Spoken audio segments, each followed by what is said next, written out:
खतरा चिसो भइरहेछ 3 थियो तपाईँको ओस्लोमा अहिले चाहिँ अलमोस्ट माइनसमा आइसक्यो जस्तो लागिरहेछ यस्तो डेन्जर जाडो भइरहेछ यति धेरै कपडा लाग्छ र पनि यस्तो डेन्जर जाडो भइरहेछ तर पनि एक्सपिरियन्स त गर्नै पर्यो होइन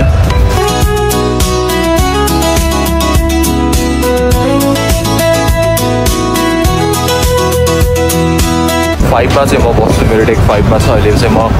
एलिभेटर लिएर 11 डेकमा आएको अहिले म समुद्रको बिचमा छु र म चाहिँ एक्लै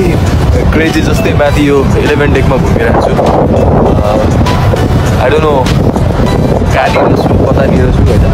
एकदमै चिसो भइरहेछ चिसो हावा लागिरहेछ so I decided not to stay long here तल जानु नै बेटर होला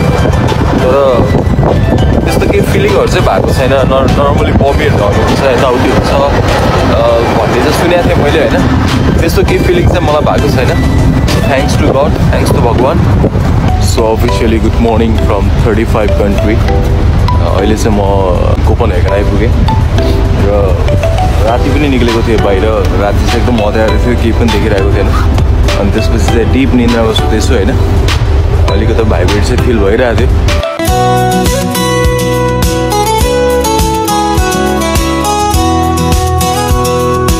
सो अहिले चाहिँ म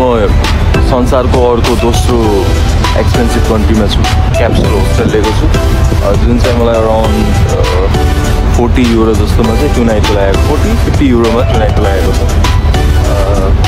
तर यहाँको लिभिङ स्ट्यान्डर्ड एज लाइक अलिकति महँगै छ सो लेट्स एक्सप्लोर टुगेदर